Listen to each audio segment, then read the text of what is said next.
Hello and welcome to Seagulls Social, episode 47. I'm your host Maz, and of course I'm joined by the co-hosts Ryan and Ben. That's a new one. Yeah, right. I don't know. That sounded weird. I think we were going to go for a joke and call him Danny Cashman or because it was new trim. If you're watching on YouTube, you'll be able to see Ryan's new haircut. Yeah. Let us know. Let us know what you think about Ryan's haircut. I quite like it, Ryan. I think you rate it. I was expecting to get abused. Thanks. I was waiting to get abused. Rate or hate. It's a hybrid between. I needed to put it down a bit. You're like a Danny Cashman / Jack Grealish regen. The thing is, right?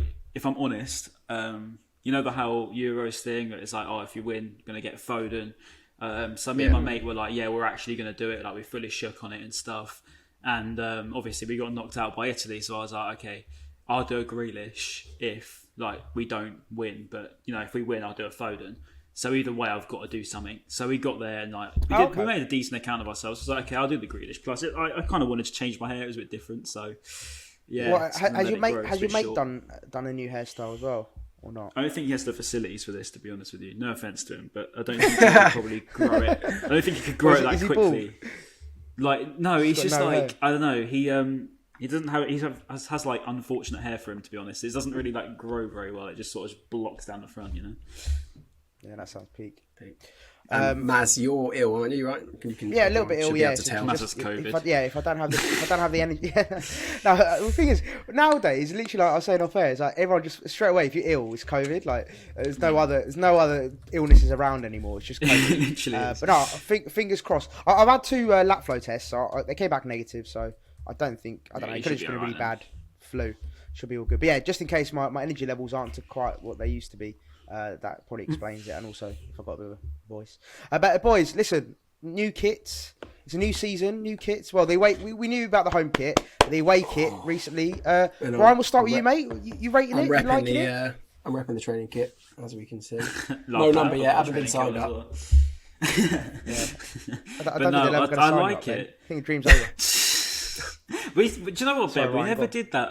We never did that. Ryan versus Ben things. So much for that whole idea that just went down the drain, didn't it? Oh yeah. But the new away kit. I must admit, when I saw not Caicedo, who was it? It was Mwepu, the new signing.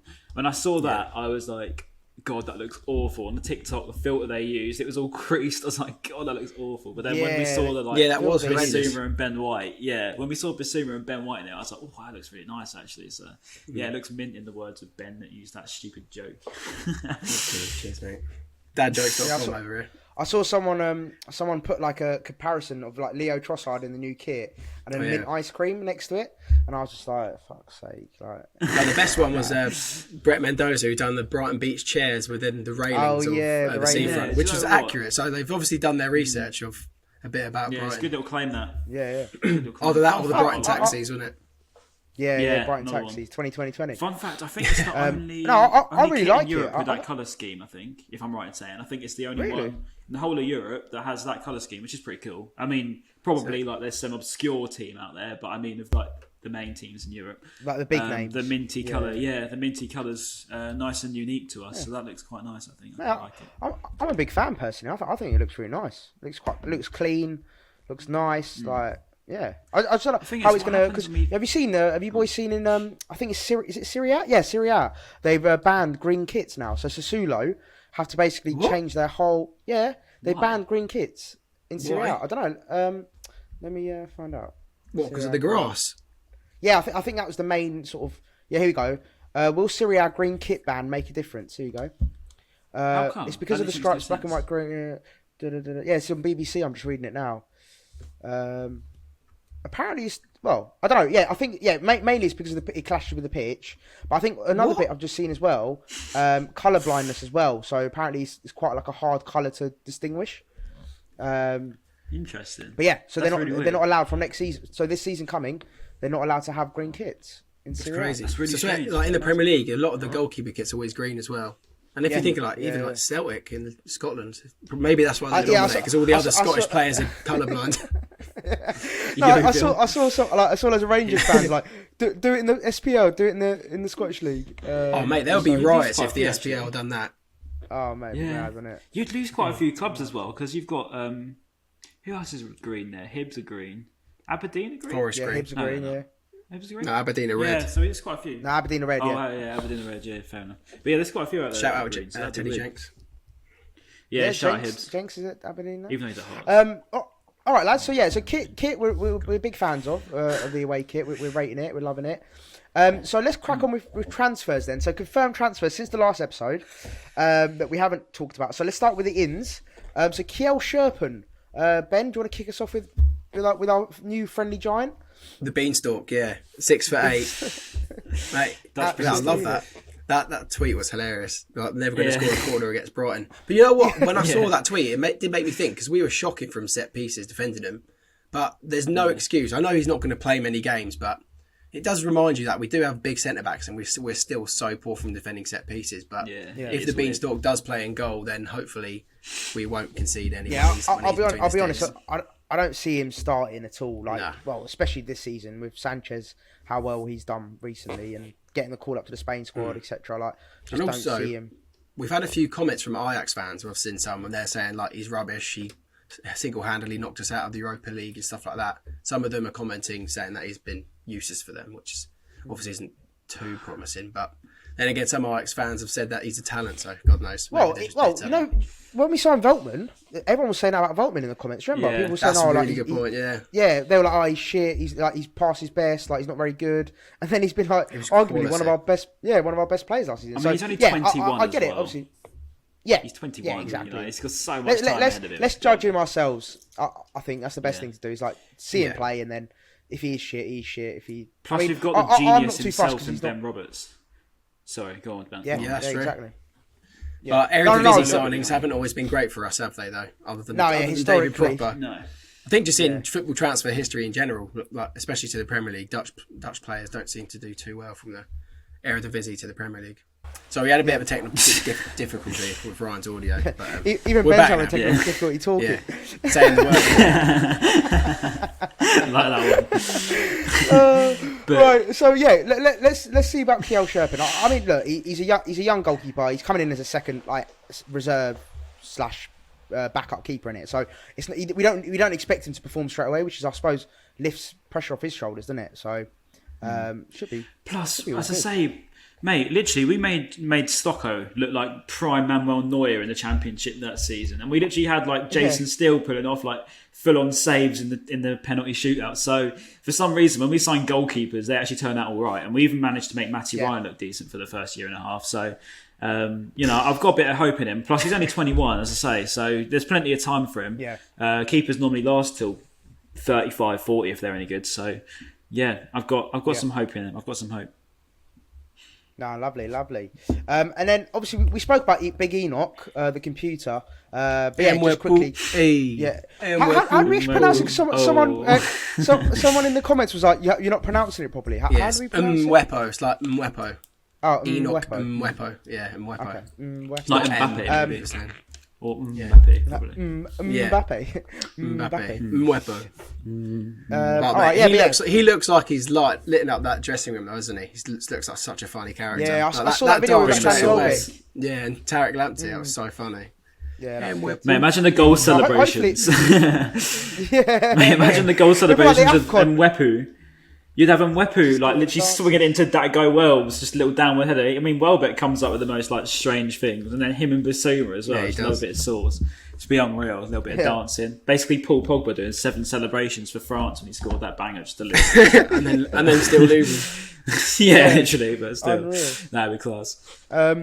But no, I think you're right, Ben. It's nice to see he's bringing that energy into the camp, and hopefully he's a baller as well. Apparently he's a bit of a leader. And obviously I think throughout the whole of last season we were saying we need more leaders in the team. So hopefully he will actually prevail and become a bit of a leader in the team, because we do need what's one more person than Dunk to actually act like a leader in that team, for sure. Have you seen his heat maps as well? The guy's a madman. He's literally got covers the entire pitch. I'm not even joking. The guy literally covers so much ground. N'Golo Kante region. Yeah, we've literally got our own little N'Golo Kante, which would be good because he does the running for Bissouma then. So Bissouma makes his own. Bissouma stays, If Bissouma stays and we have Mwepo and him in centre mid, oh my god, what a midfield partnership.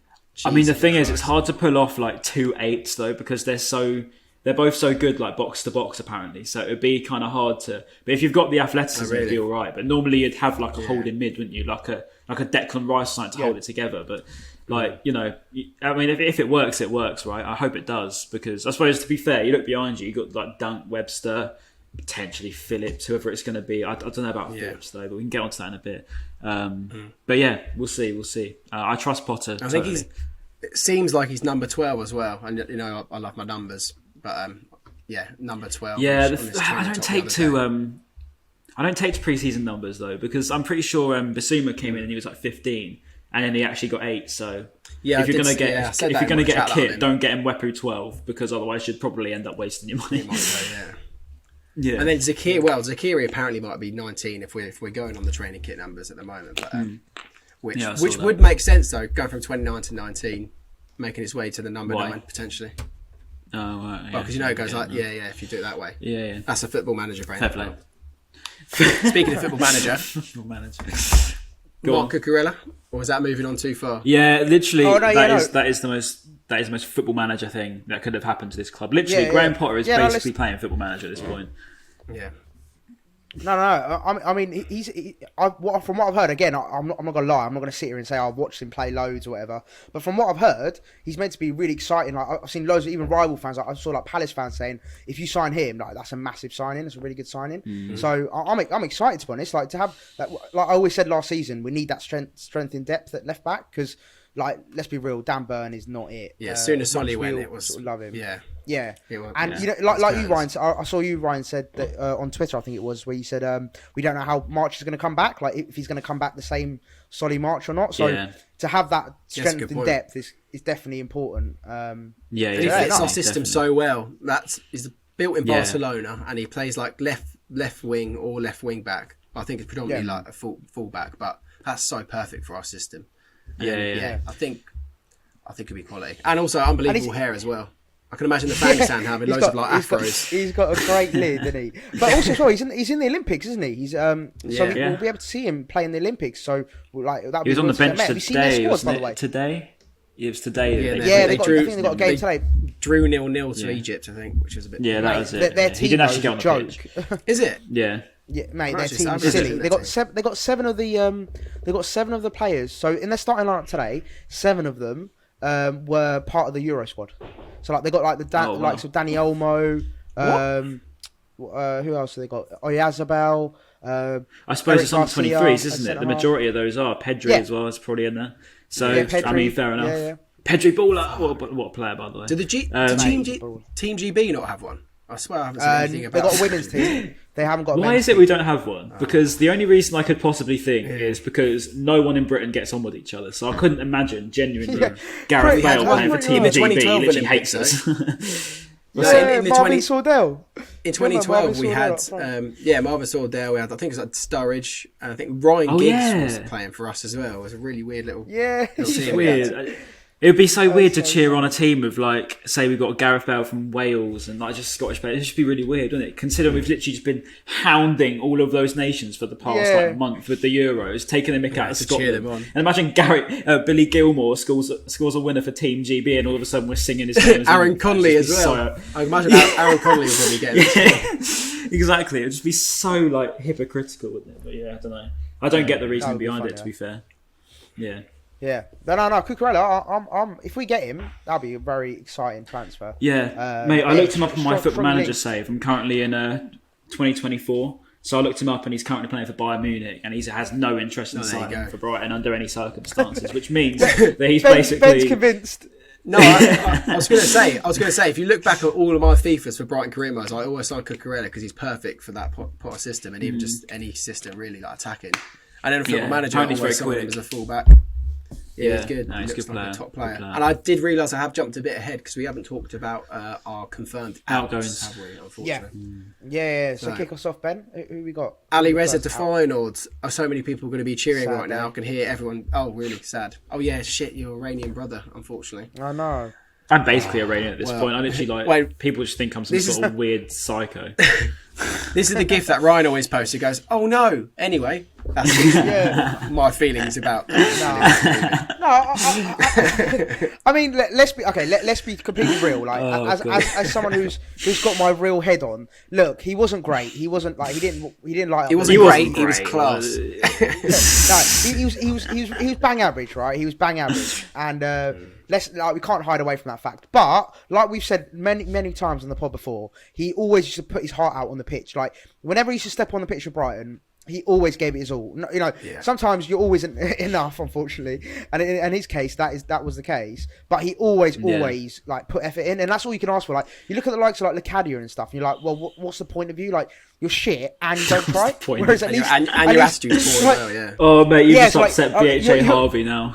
He's fuming right now. But it's like you're shit, and you're not trying. Whereas at least with Jambash, it's like you're not very good, but at least you try. Like, do you know what I mean? Yeah. At least I've got respect for him in that sense. Like towards the end of the season, like he proved well. I think last season he had a few decent like deliveries. So we were like, oh, maybe he's going to be really like a really good crosser of the ball. But that's when he is on the pitch. And then obviously his highlight was the overhead kick against Chelsea, we all remember that, and the man of a match against Portsmouth in the League Cup. I think it's and Bournemouth. Oh, Bournemouth, yeah. Played well against League One Portsmouth. That's just on the highlights. And he scored a banger against Preston North End. Let's not forget he scored at the Dell, or whatever it's. No, not the Dell, Deep Dell, is it? He scored an absolute against Preston North End. Yeah. Oh yeah, to be fair, it was decent finish. Decent finish. Final thing on Jambash, because we can all agree, like, yeah, it was a big thing. So let's start with you, Ryan. Ryan, if you had to summarize his career at Brighton in 3 words, how would you summarize his career at Brighton? See, the thing is, I'm just going to be so biased because of meeting him and stuff. So I don't want to be going slating him after basically being nice to him for the last 2 years. I've got 3 words. But I don't know. Nice but shit. Oh, that's a bit hard. I'd say. No, my 3 words would have been. I don't know if it's 3 words, but basically, nice but underwhelming. I think that's a better one. Nice but underwhelming. I'll retract my one and go with Maz's. Yeah. I just but no, he sent me that nice message after he left, and that was really nice of him to say, I wish you and Brighton all the best of luck for the season and all that sort of thing. Like, that goes to show testament to how good a guy he is, because he didn't have to do that. He didn't have to message me. He doesn't have to message a Brighton fan, because for him, he's out of Brighton now. He can forget about us. But to be fair, at least he's still wishing us luck and having the decency to actually message a fan. So I can't go slating him because obvious reasons. But I just don't like it when I see people. What's that? What money was? The money we paid for him. Yeah. Oh yeah, mate. I was about 1 million or something. I was about to say that. Yeah. So we lost 13 million on him or something. Which is a big. Crazy. Yeah, big. But we made up for in Ben White for nothing, and then we're selling him for 50 million. So it sort of balances itself out. Because I think we've been so guilty over the last what was it 2017 to 19. Our recruitment was absolutely dreadful. We brought in some absolute garbage for so much money. And we literally probably all of them now have depreciated by their whole value. Whereas now, at least we're signing players like, Cucurella, like Mitoma potentially, like Livramento. So, we're signing these players that are going to go on and potentially be worth triple, quadruple what we've actually paid for them. So I think that's a much, much better strategy that we've adopted. The football manager strategy. But yeah, I like it. When we went in the Premier League, when we obviously got promoted, I was quite happy with the signings we made. And you've got to think how tough it would be to draw in top quality players. I think the players we signed for then were good enough for where we were as a club, but I think now obviously we're a lot bigger positions wise in the table, not as far, but as a club we've come along a long way since then. Yeah, definitely. So now we are finally able to get Cucurella for 16 million potentially, which is kind of what we paid for Jahanbash. But so we are attracting those players now, which is obviously good. You boys mentioning the whole sort of transfer fees. I remember quote tweeting this tweet from Price of Football. Now this was mad. When I read this, I was like, this is mental. So if Brighton sell Ben White for 50 million, it will exceed the accumulated total sales of players in the club's history since it formed in 1901 until 2020. So since we formed Like, that is mental. That's like a mental stat. We will have exceeded the accumulated total sales. So it just like proves and shows that we never sell players. And I'm looking at, like, they got like a bar chart as well, like from the years that we've sold stuff. So I think only from like 2014 have we ever got anything more than 1.8 million on sold. Sorry, 2.1 million. So like we just never sold players, which is just mental to me. Like how, but it goes we remain sustainable.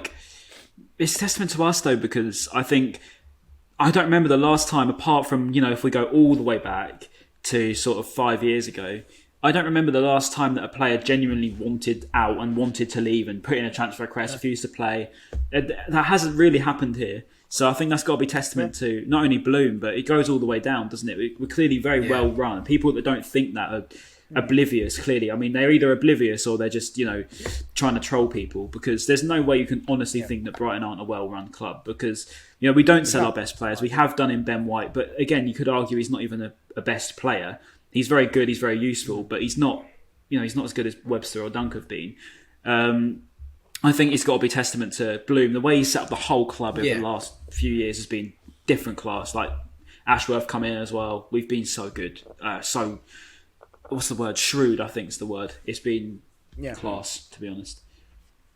Yeah, I agree. My famous words, my famous podcast words. I agree.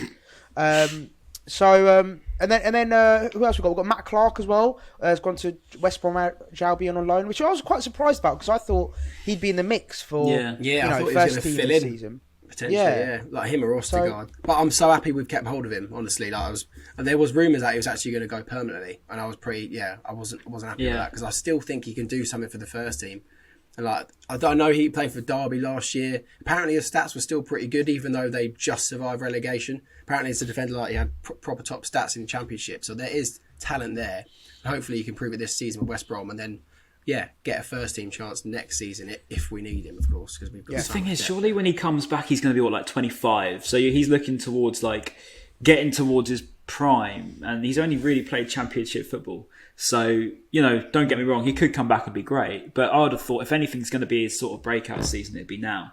I find it really surprising that, because especially as we're letting go of Ben White, because I thought it's a perfect time because we need a left-sided centre half.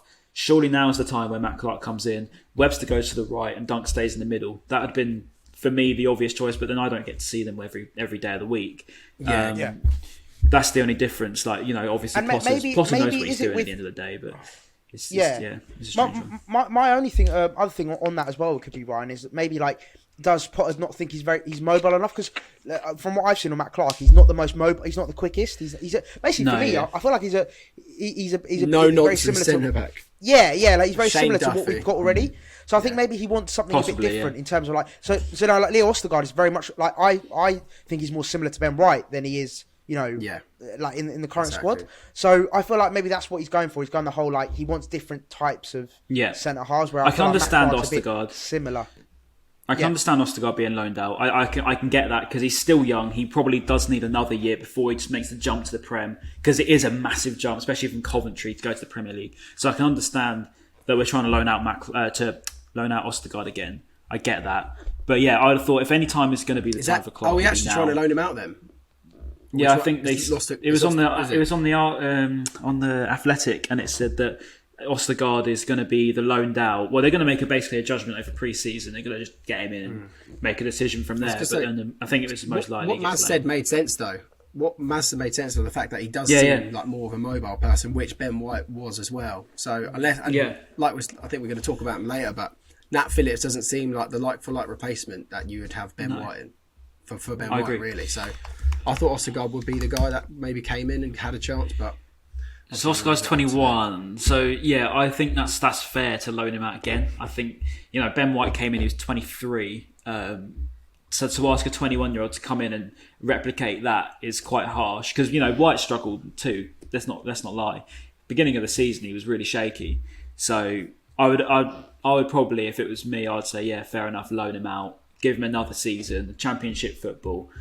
You know, maybe send him to a bit of a better club than Coventry, all due respect to Coventry, but you'd probably want him to be pushing for, like, you know, to win a league, or, you know, just to do something like that. Maybe send him to West Brom as well if they want him, because I think that'd be quite nice. You know, that experience of winning a promotion would be unreal for him. And then to come up to the Prem. Are they favourites to come back up? I don't know, mate. To be honest with you, I don't really know. I'm just assuming because I've seen they're quite active in the window, so I just assume they're probably the ones that are the richest. So they're probably any of the relegated clubs, like having experience of a more Premier League type team, would be good for Ostergaard. More of a Premier League setup, obviously. Yeah, no, definitely. And then so we touched on it. Nat Phillips as well. We've been linked with. So now we're going on to like actual sort of transfer rumours. So these aren't like confirmed transfers. They're not confirmed links. They've just been sort of the rumour mill that we've seen. Nat Phillips has been linked. Now, I was a bit surprised when I saw this because I was a bit like, I don't know. To me, it feels a bit odd trying to sign someone like Phillips, just because I feel like, again, like you said, Ben, he's very similar to what we've got already, and I'm just like, what does he add more? And I know statistically he's good. Like, I'm not saying he's shit play. I'm not saying he's bad at all, but I just feel like, is he any better than what we've got already? That's my only sort of, concern. And it's like, is it worth getting? Like, how much do you reckon he'll be worth? What, 18, 20 million, something like that? 15. It's I like, think it was 15. Yeah. Yeah, I'm just like, I don't know. Looking at his stats, yeah. People, because people were saying like he looks like more of a no nonsense. All people just see him as like some guy that heads it out and hoops it out. But a few people have been posting his actual stats of how good he is with his feet, and like so. I was quite impressed. I'd had no idea that he was actually decent with his feet and distributing balls like that. I thought, like I said, I thought it was more like a Shane Duffy type defender that just hoofs it out all the time. But I don't know if Potter might think that he does have enough to get playing our system. So. I think what is worth noting about Phillips. Sorry, go on, Ben. Go on.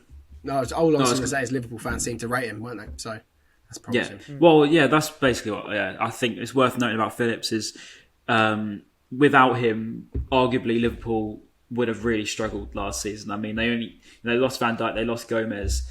Let's face it, the rest of them weren't great. Reece Williams was awful when he filled in at left back. Who's the other one that filled in centre half for them? It was Phillips. The guy with the frizzy hair. Kabak as well. No, the other one. And the youngster. That's who they signed. Yeah, they signed. They had another youngster in there, wasn't it? What's his name? Wasn't his name? Wasn't he also Phillips? There's two of them, isn't there? I thought he was called Phillips as well. No, you know the guy I mean, like the frizzy hair. Yeah. I know who you mean because. Go on, Bans. If you've got it. What was he called again? I can't remember. He's a guy. That's how bad he was. If Maz gets it. But no, my point is, it's worth noting that Phillips is the reason. Let's face it, Liverpool still finished, was it top four in the end. So let's not lie, he's done very well to get into a Liverpool side with that much pressure on him.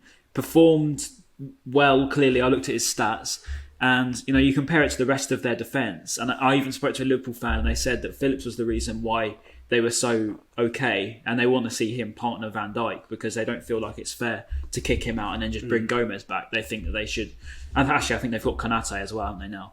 But I think from what I've heard is they said, look, give Phillips a chance and you'll love him. And it's easy to hate on him, but it's easy to think he's not great because he's come through the academy, bit of a nobody, and then he's come into Liverpool. But he still played Champions League football. He still played Premier League football, and he's apparently arguably played carried unbelievable Liverpool against Leipzig as well. Yeah, and he's arguably carried Liverpool through a bit of a dark period in their recent history. So I think, we've got to give him credit for that. And if we bring him in, I'm not going to be, slating him. I think 15 million to me does seem really steep. I think it's quite a big ask, especially for someone that's only played half a season of Premier League football. But that's the going rate nowadays. Try 50 million for a player that, I was going to say, try 50 million for someone that's had one season. So. Yeah. 50 mil for Ben White. So, Phillips is a year older than Ben White and arguably hasn't proved it. I think the only trouble is I don't know, personally, I don't know if he's adaptable enough. Ben White gives you the freedom and he gives Potter the freedom to change formation so easily. You can put him in holding mid, you can put him in right back, you can put him in centre half, you can put him in the middle, on the right, on the left. But with Phillips, I don't know as to whether he could play midfield, whether he could play right back. And, he might be able to because otherwise why would Potter be after him at the end of the day?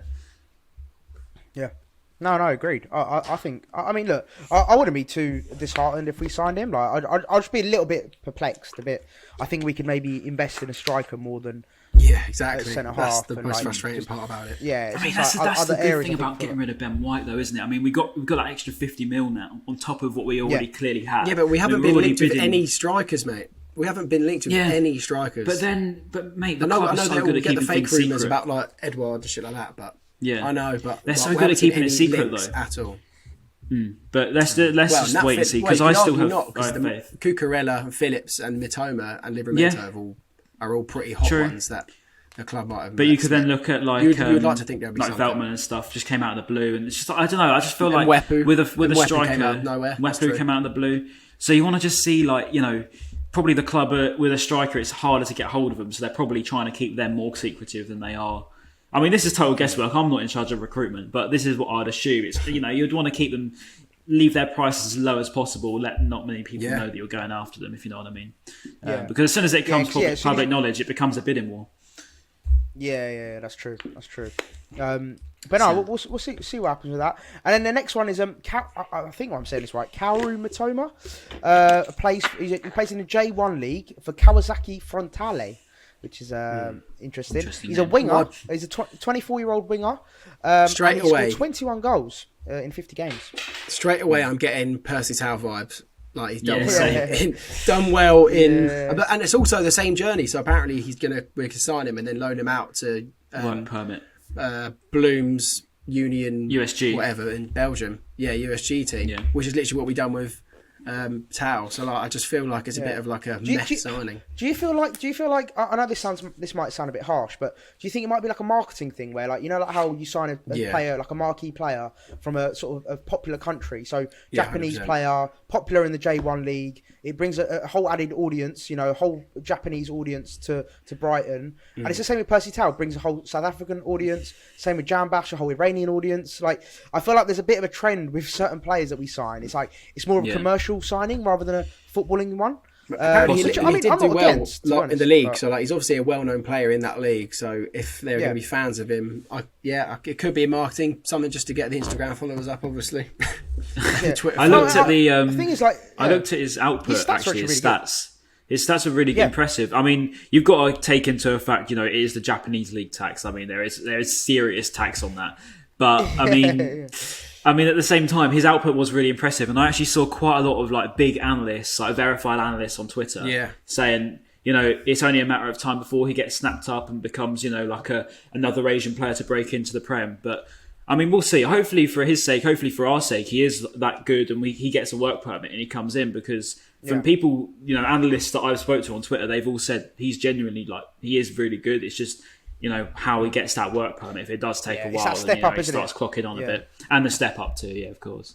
Yeah, no, definitely. No, I mean, look, again, I think is whatever brings up, if it gives us more exposure, brings us more money, like, I'm all for it, to be honest. And if he can play, he can play. That's even like an added bonus kind of thing. So, all good. Yeah. And then a final one, of course, I know, Ryan, you're a big fan. You're excited about potentially us signing this player. Livramento from Chelsea. Another football manager. What? Come on.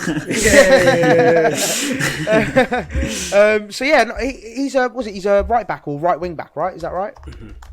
Yeah. He can right wing and left and right. Yeah. He could play basically everywhere, which is probably why Potter wants him, to be fair. I'm going to just get up quickly. Ben, you can cover this at the minute, because I'm just going to get up Chelsea's last player of the year for their youth team, because this is why I'm so excited by him.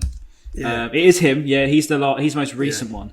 But of their... I think it's their last, I don't even know how many. I think there's Mason Mount, there's Fikayo Tomori. It's a serious accolade to actually get the player of the year for Chelsea, because they're young players. They win serious talent. They win that FA Youth Cup every single year, it seems. Every single time they win some sort of cup. Every year, because they've got so much talent. I need to... If he could do anything like Tarek Lamptey's done, then it'll be a great signing for us. And again, like you said earlier, the podcast, Maz, getting depth at right wing back, as well as left wing back, was so key for last season. So having that depth next season will be quality. It just gives us more, so much more depth. We've got great depth at centre back, great depth at centre mid. We've got depth at striker, but not great depth because they're not quality players, unfortunately. But having it at wing back next season will be quality. Yeah. Again, it means that Veltman will probably be more of a centre back, which is what he's used to be anyway. And also as well, with Livramento as well. With Chelsea's academy, they've just sold Bate as well, like one of their midfielders called Bate. He went to Leeds, signed on a 3-year deal. And then they're losing a lot of their academy players, which obviously is good for us. It's good for clubs such as ourselves, such as Leeds, Aston Villa, all these kind of clubs around there. If we can pick all these Chelsea Youth Academy players that they don't see a pathway, and I really respect the fact that people like Livramento and Lamptey have made a big decision, because look, they could sit there at Chelsea, pick up decent amount of wages, and sort of just sit there and ultimately just pick up their pay and get on with it, but they're actually going to challenge themselves and play. Hopefully they see a pathway at Brighton where they don't see it at Chelsea. So another one. I mean, another one was that Guay guy. I don't know how to say his name. Never actually watched him. But he's unreal. He's unreal. He's so good. 18 million to Palace, and I feel like Chelsea are just literally selling all these players that they don't actually use to fund Haaland, which is great business. Like, they're not having to sell any first team players to make this money up to buy Haaland. So they're making some decent wedge from these players. Like you said, Tomori just went. I know it's a Chelsea podcast, but Tomori gone, Livramento's going, that Guay guy 18 million, which is crazy money for someone that hasn't played in the Prem. So it's a different strategy to what we could ever imagine, because Chelsea have money that we could never imagine. But is it a good strategy? Like, is it good to just, I don't know, lose your academy, lose the players that actually care about the club, buy someone for 80 mil in the same position? I mean, there's talk of even Reece James being replaced for Chelsea. So, he's come up being a Chelsea boy since he was like 9 or something. Has literally come up all through the academy, gone on loan, come back to Chelsea, won the Champions League with Chelsea, and is now being talked about being replaced. Like, is that a nice strategy? I don't know. It seems really cutthroat to me. I mean, obviously, if you want to win trophies, you've got to compete. But at the same time, that's the thing, though. You also want to have some sort of, I don't know, a bit of something. Because if you are a player like Livramento, if you're a player like Bate, if you're a player like Lamptey, why would you stay at Chelsea? What's the point? I mean, you can literally get first-team football at nearly most Premier League clubs, most Championship clubs are going to take you because they know that you're class. I mean, why would you want to stay there? And then the likelihood, it just makes no sense. And then the likelihood of Chelsea buying you back for 60 million is very high. Like how Man United do it, how they let go of all their young players and then just buy them back for like 80 million. I mean, that's the same with Lamptey, isn't it? Like, I think they wanted to buy him back for like 40 million. It's like, you just let him go for like pennies. It's just weird. It's and now weird. You want him back. It's just. Yeah, I'm trying to find the article of the last. I can't find them. I can't remember which article I looked at. But basically, what I was going to say is the majority of their player of the years have been, serious, like gone on to be serious players. Like, as I said, Mason Mount, Fikayo Tomori's now at AC Milan. He was at us as well. Yeah. So there's a lot of class players. It might have actually. Do you know what? I think I know where it was. I think it was on the Argos. Tammy Abraham, the Athletic. Tammy, I don't think Tammy won it. I think, though, amongst Chelsea fans, Livramento is always rated so much higher than Lamptey, which is, like, mad to even think about, because we think Lamptey's unreal. I mean, could you imagine if we've got someone that's rated generally higher than him? I mean, that'd be insane. But let me just see if... I think this is it here. This is the article. Oh,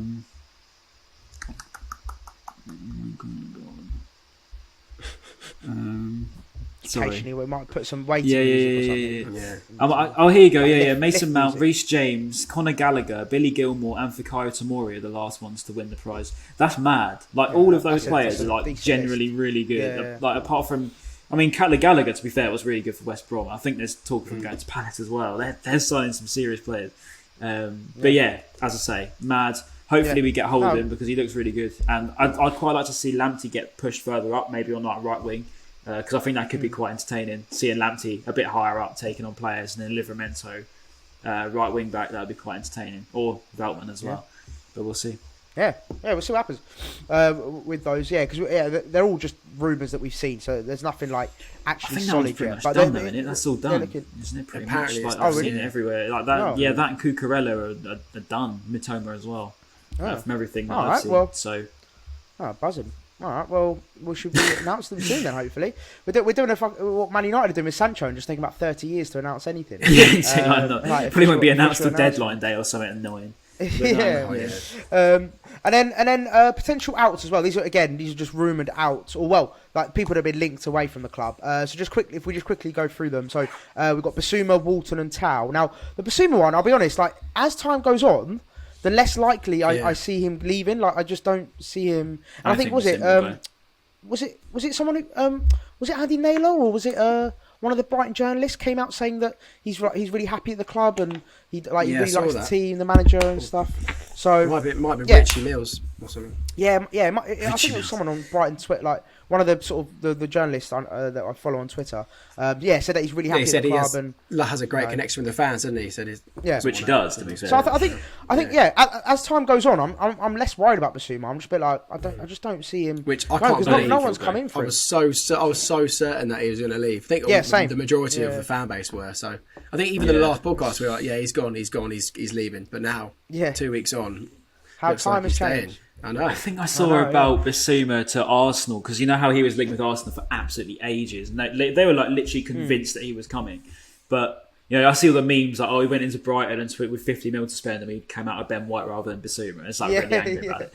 But like I think I saw something about them because they've just signed that midfielder as well. I can't pronounce his name, but they've just signed that midfielder for like 40 mil. Lokonga. That's it. And they also got Ben White for 50 mil. There's talk of getting James Maddison for like 60 to 80 million. That ain't happening. Surely not. And surely they can't be spending another like and 50, Ramsdale for 30 million. Oh, yeah, 30 million. Ramsdale for a second choice They're keeper. being robbed. They're being absolutely robbed. But with Basuma, apparently they want like a different style midfielder, which would make sense because they've got Partey, and I don't know. I just don't really know if he. Basically, they can't afford fits Basuma them, anymore. really. That's literally what they can't afford him anymore. So unless hopefully not. Comes in for him. I mean, again, who? Because he's going to take a lot of money. Plus, he's pretty happy, and unless there's like another 60, 70 million pound bid where you just think you can't reject that. But unless the Liverpool City or someone come in for him. With Ben White, I think it was like, oh my god, we literally cannot reject 50 million. Like we've never seen this money in our life. We have to accept this. But I think with that now in the bank, with that probably peace of mind for Bloom, thinking okay, I'll just bag 50 mil for our third best centre half. I can probably get away with keeping Basuma for another year and give him a chunk of it for staying on for another 3 years. I mean, I wouldn't be surprised to see Basuma get a new contract anytime soon, if I'm honest. Plus all the media, the social media stuff, where they've been tweeting about Basuma constantly. So I feel like there's something in that. I've noticed that. Yeah, I've noticed that as well. The social media team are going really heavy on the Basuma content, so I think it's going to be good news. I think it's going to be a new contract. I think he's going to get a new contract. Same. Oh, how exciting! That should be good. How exciting! And then just quickly, Percy Tau looks like he's on his way out as well, which should be a shame. Back to Belgium. Apparently, he's going to Royal Antwerp. Is that true? I haven't seen that. Yeah, that's what I saw a couple of weeks ago. That is dead certain he's going to be leaving. Oh, really? Which is a shame. Like I feel like he never really got a fair chance. Yeah, he didn't. Well, I mean, he didn't really get a chance. Yeah.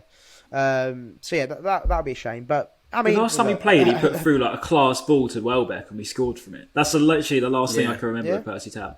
So I don't really get that. Was it Leicester? No, West Ham. Yeah, West Ham.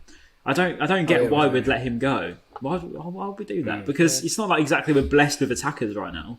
I mean, surely we need to keep hold of him. Yeah, that is true. But if he was a centre half, I'm not just saying that for South African go, bias either. Yeah, true. Yeah. But I'm not even just saying that for the South Africans if you're still watching. Views. And shout out to the millions if you're watching as well. No, not shout out. Zambians. Mate, we hit 1k views last. Zambians. That's it. We hit 1k views last time, so big up. Did we? I love that. Yeah. Big up with Zambians. Unreal scenes. Right, so going on to the football then. Well, hopefully some football action. So on Saturday we've got Rangers away. Rangers. So that's really interesting. It's Saturday and Glasgow. that's in front of Glasgow Rangers. 8,500 supporters. That is. Yeah, all Rangers fans, aren't they? 8.5. Yeah. We have to pay money to watch it. We have to pay a different. Pay-per-view. Oh, you're mad! Outrageous. £7.50. I'm not having it, mate. Bloom, you've just got like 50 mil from Ben White. Only £7.49 from me. So. It's not us though, Ryan. I swear we're paying Rangers. We're paying a Rangers. Oh, is it Rangers charge? Going to the club.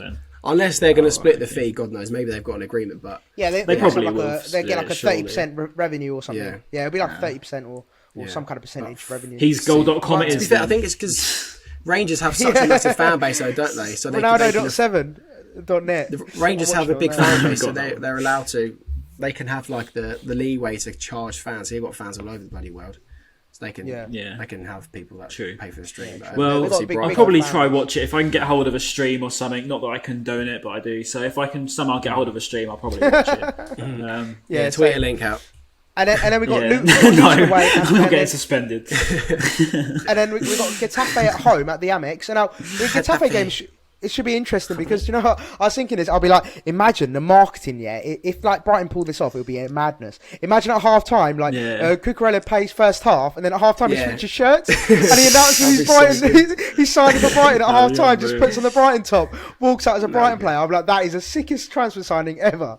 But we've literally done like that football manager thing thing of like propose friendly. It's literally football manager. Literally propose friendly. But yeah, if that actually happens, then that'd be unreal. But I think that could be a thing. I reckon that is what's actually happened. To be honest, I reckon it is. No, it must be. There's surely because like, normally we have so much of a bigger team. I've had like Chelsea, Atletico Madrid in the past. We had Valencia, didn't we? Valencia one season. Spurs. I didn't actually go to Atleti. I didn't go to Atleti. I didn't go to Chelsea. I only went to Valencia. I think of the bigger sides that I've actually seen, which is actually a shame because I'm normally on holiday. It's really annoying. Yeah. And just quickly, boys, just whilst we're on like the conversation of games, whatever, I'm sure you boys have seen this as well. So about 40 half an hour ago, we just finished a game against Sutton United in League. We lost 6-0. We lost 6-0. But listen to this, yeah. So everyone on Twitter, like, well, I say everyone, the Palace fans, because they're fucking losers. They all thought it was our first team. So they were all like quote tweeting it, and even like they're all quote tweeting like the tweet saying, like you lost 6-0, and it's like, mate, it's like under 23s, like chill out. Like when we started recording, it was 3-0, wasn't it? And I was like, that's shocking. And Alexis McAllister's Olympic team were losing. It hasn't been a great day so far. No, not good. But so there you go. Sorry, going back to Getafe, I saw this guy Harry Collins. He tweeted tweeted the Getafe thing, being like FIFA 14 pink slip style, like the winner loses a player. If we win, we get Cucurella. That'll be fucking funny. That'd be great. No, yeah, I still think they should do the halftime announcement where he just takes his top off and it's a that would be big dick energy. That would just be incredible. It won't happen, but it would be class if it did. No, it's no chance. Dreaming too disrespectful for. That would like Getafe fans will probably like run on the pitch and attack us. Right. The thing is though, because surely the Cucurella deal will be done before we play them, so that would be really awkward because we're literally playing Cucurella against Getafe. Like that'd just be so weird because I don't know. Maybe I'm just overthinking that, but I think it'd be really strange. But yeah, I don't know. Getafe though, underwhelming, very underwhelming. Probably won't be going to and that. So's Luton away, but we got that as well. Are you going to Luton or not? You heading up? I don't know. I don't think so. I don't think any of my mates are going at all, which is a bit of a shame. I didn't even know. I don't know if I can be bothered with any of these. No, I don't know either. I'm just asking because I don't know if I can be bothered with any of the pre-season friendlies really. Maybe Getafe if it comes up. But it's long for me, so I'm definitely not going. I'm gonna try. Do you know what? I'm gonna try and get to a few of the London games. So like whenever Brighton are playing in. London, I always forget you're up in London. Yeah, I know it's a lot. Try and get to Brentford. Ryan, Brentford's literally like. Ryan, if you get a Getafe, Brentford's a good shout. Ryan, if you get a Getafe ticket, I'll go with you, and then we can go together. All right, I'll let you know. Depends on how much. That'll be the first time we ever meet in real life. Oh yeah, we'll go Getafe if I can, because I actually would do that to be fair. But yeah, definitely a bit Watford. Definitely a bit Watford. For the first look at that, lads. What a beautiful way to end it. Ben and Ryan going on a nice trip to the Amex. Yeah, we'll hold hands. But right, lads, what we commenting down below in the comments this week? Lucinda. Oh, see, I don't watch Love Island, so I don't get it. We're not doing Lucinda. No Lucinda content. Really? The Lucinda train is gone. The Lucinda train is gone. It's in the Do you know what I'm doing? Ryan, it never actually departed, but it's definitely broken down. It's not in service, unfortunately. Oh my god! Okay, let's do something anti-Ben because. Can we just say like kick him out or something? Just get rid of him. Yeah, can we mute Ben? How do you mute Ben? I don't know. This podcast and the whole thing will be in the mud without me, so you can. Anyway, that's actually true. Let's that is actually true. Put down in the comments below. Let's go with. What are we going? Cucurella is a blue. Yeah, Cucurella is a goal. Cucurella is a goal. Yeah, Cucurella is a goal. A goal, even not a goal. He's a goal. Put that in the comments down below. He was scoring goal. God, end the podcast. But yeah, as per every week, we really appreciate everyone tuning in. Whether it's you're watching it on YouTube or whether you're listening on iTunes, Spotify, wherever you're listening on, we really appreciate all your support. It really does mean a lot. And always, if you're watching on YouTube, please do leave a like, a comment as well. It always helps with with the reach as well. So yeah, really appreciate all the support on that. And we shall be back for. Should we do when should we be back for, boys? When should we? When should we just come back weekly now? Because all the friendlies are starting every week. Yeah, now, true. And then it'll be the season starts. Yeah, so we true. might as well just come back now. We'll see. We're back for good, baby. We're back. For Don't good, say baby. that. All right, Don't cool. say that. Yeah. Well, no, it won't be this Monday coming. It won't be this Monday Yeah. coming, but we'll probably do it the following Monday, and then we'll one. do it every week Yeah. from there. Yeah, fair. Yeah? I get that. We'll do that. Yeah. That All sounds right, good. sick. And also, All right, guys. if the new BHAFC admin watches the podcast, you're an absolute hero, but learn how to type. Peace. Yeah, mate, stop making so many mistakes. Stop making so many mistakes. It's cringing me. So My grammar, And also my grammar thing can't hack this. It's OCD of grammar. Just it's driving me mad. Please just actually spell. And he also done the Argentinian flag for Ali Handbash's goodbye message, and he had to so delete poor. it. I was like, oh, brilliant. Oh, bless Mate, him. I didn't get the job for that. No, I'm joking. I'm joking. All right. Anyway, yeah, we love you. And, But we do love you as well. We peace do out. love you Yeah. as well. Peace out. Of course. Yeah, Peace. Rate my hair out of 10. 0. Bye. Oh. Leave that in. Leave that. Yeah.